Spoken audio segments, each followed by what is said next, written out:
बालासाहेब ठाकरे के साथ कंधा से कंधा मिलाकर चलने वाले अजय श्रीवास्तव अब उसी शिवसेना पर गंभीर आरोप लगा रहे हैं। आरोप उद्धव ठाकरे पे है।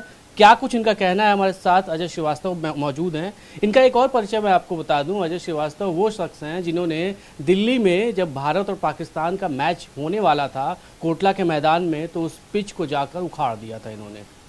अब ये उद्धव ठाकरे पर गंभीर आरोप लगा रहे हैं। क्या कुछ इनके आरोप हैं? सर, क्या कुछ कहना चाह रहे थे अभी आप उद्धव ठाकरे के बारे में? देखिए, मेरा ये कहना है पर्टिकुलर उद्धव ठाकरे के बारे में नहीं है, पूरी शिवसेना के लिए है। क्योंकि मैं शिवसेना से 98 से जुड़ा हूँ और 2011 में मैंने शिवसेना छोड़ दी थी।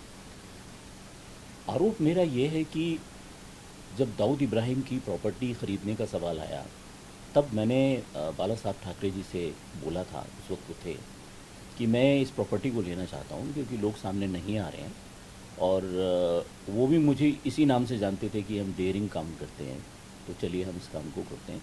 लेकिन उन्होंने इसका कोई जवाब नहीं दिया, पर हमने गंभीरता से लिया नहीं और हमने ऑक्शन में पार्टिसिपेट किया। न सिर्फ पार्टिसिपेट किया, हम उसकी लड़ाई लड़ रहे हैं क्योंकि उसका कब्ज़ा नहीं मिला। हम उस टाइम जो हमारे डिप्टी प्राइम मिनिस्टर थे उनको मिले थे जाकर के, आडवाणी जी को, और हमने उनसे कहा था कि जो प्रॉपर्टीज़ आप ऑक्शन कर रहे हो, आप डिप्टी प्राइम मिनिस्टर हो, आपके हाथ में है सब। एनडीए की गवर्नमेंट थी, शिवसेना भी उसमें साथ में थी।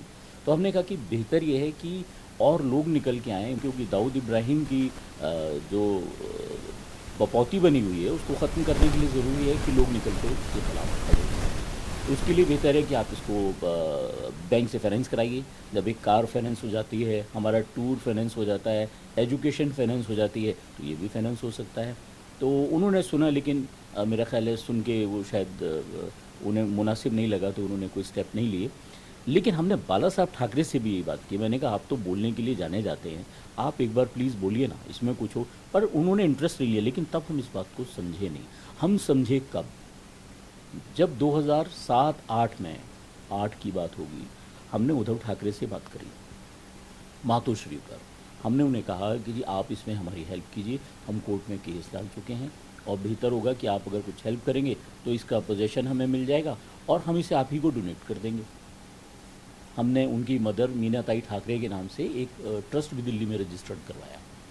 हमने कहा उसमें दे देंगे इस प्रॉपर्टी को, क्योंकि हमारा इंटरेस्ट सिर्फ ये था कि भाई दाऊद इब्राहिम को एक बार हड़काना है। लेकिन हम ये नहीं जानते थे कि जिस शख्स को हम ये कह रहे हैं, जिसे हम अपना सहारा समझ के दीवार पे हाथ रख रहे हैं, वो भी गिरता हुआ एक साया है, तो हमारी मदद नहीं करेगा।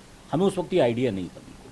तो हमने अपनी बात कही, उन्होंने कहा कि बड़ा सुंदर एक जवाब दिया, जो हमें बहुत बाद में समझ में आया, उस वक्त समझ में ही नहीं आया क्योंकि हमारे संबंध ऐसे थे। उन्होंने कहा कि हम उन्हें नहीं कह सकते। उन्हें मतलब? ये हमें बाद में समझ आया। उन्हें किसे है? उन्हें दाऊद इब्राहिम को भाई। और फिर हमने सारा रिकॉर्ड उठाकर देखा। जब से 98 से मैंने चुनाव लड़ा, मैंने कभी नहीं देखा कि बाला साहब ठाकरे ने कभी किसी टेररिस्ट के खिलाफ कोई बड़ी स्टेटमेंट दी हो। बिल्कुल, बेहद ही गंभीर आरोप है शिवसेना पे, वहाँ के मुख्यमंत्री पे, कि किस तरीके से जो पूरा करप्शन है वहाँ पर सरकार की भी उसमें मिलीभगत है। आरोप इनकी तरफ से है। देखना ये होगा कि जब ये आरोप सामने आएंगे तो उसके बाद शिवसेना या फिर महाराष्ट्र की सरकार इस पर अपना क्या कुछ जवाब देती है। कैमरा पर्सन राजीव रंजन के साथ ब्रजेश तिवारी, TV9 भारतवर्ष, दिल्ली। अड़ी सोमवार से शुक्रवार शाम 6 बजे सिर्फ TV9 भारतवर्ष पर।